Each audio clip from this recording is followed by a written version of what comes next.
When you drive the vehicle in, it's a chance to check whether the speedometer is working. I'm going to check the brake servo here and make sure the engine is switched off. Deplete the stored vacuum by repeatedly applying brake, then fully apply the brake and hold constant pressure. Then you start the engine and you know if the pedal can be felt to travel further, so that's what you need to do here at this point. So you've got to check internal things such as visors, mirrors, lights. Also check your handbrake. You check the ratchet is working correctly and there's no obvious wear and tear, and that the handbrake is securely fitted to the vehicle. You've got to check your horns, hazards, side lights, wipers, windscreen wipers. Make sure that the wipers work correctly so it doesn't affect the field of vision. Checking steering wheel here. Check relative movement between steering wheel and column. Check for any indication of looseness.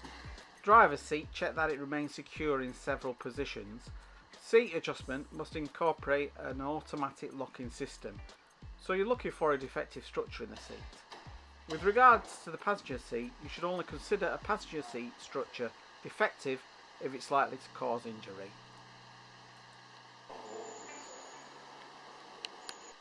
You need to check the brake pedal to make sure it's not worn smooth. Also the other pedals to make sure that they're secure. And then you need to check the play in the steering column when turning the steering wheel.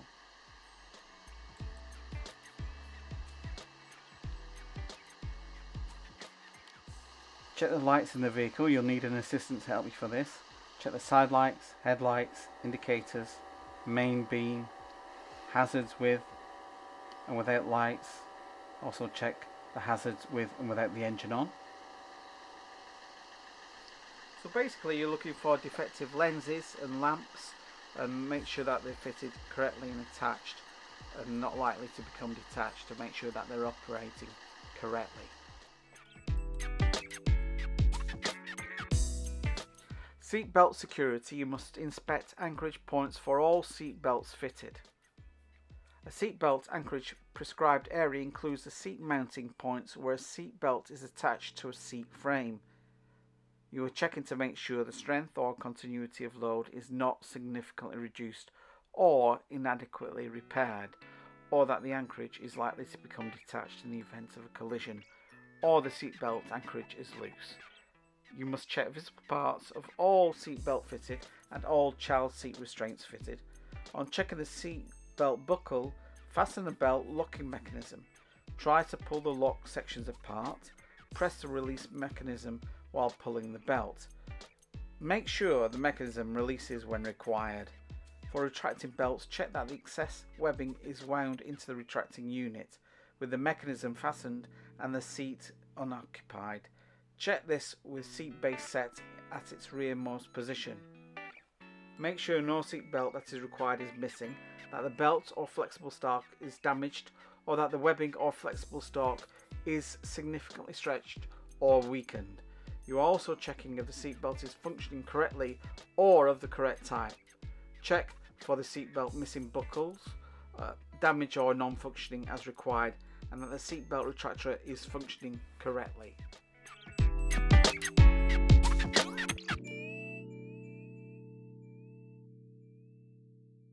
Body condition. You need to check all body panels, under trays, spoilers, mirror housings. You're checking for any unsafe modification or one that is likely to cause injury. For body panels, you need to make sure they're not damaged, corroded, and likely to cause injury when grazed or contacted, or that these panels are not insecure or likely to become detached. You also need to check the passenger compartment to make sure it does not permit exhaust fumes to enter, which is a danger to health of persons on board in the vehicle.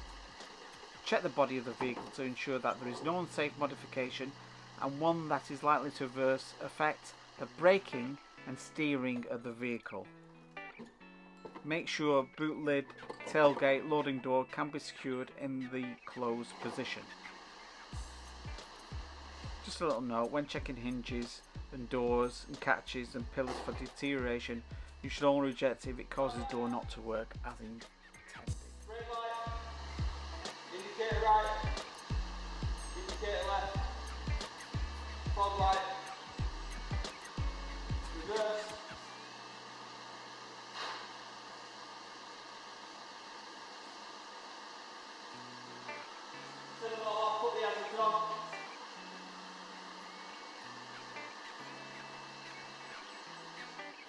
Take the key out, ignition off, cranks, turn the lights off.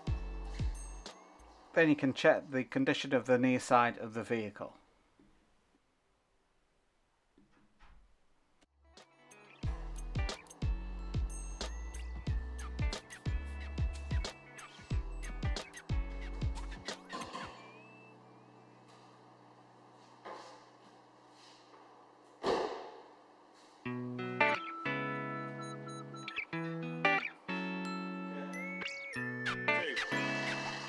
The engine running, you are checking for fluid leaks such as leaking brake fluid, power steering fluid if applicable, coolant fluid and leaking screen wash fluid.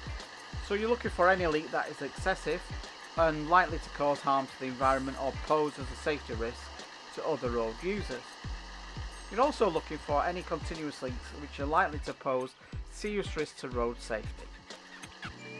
Check the security of pipes, fastenings and cables within the engine area. Inspect engine mounts or brackets. You're looking for severe damage that results in excessive movement.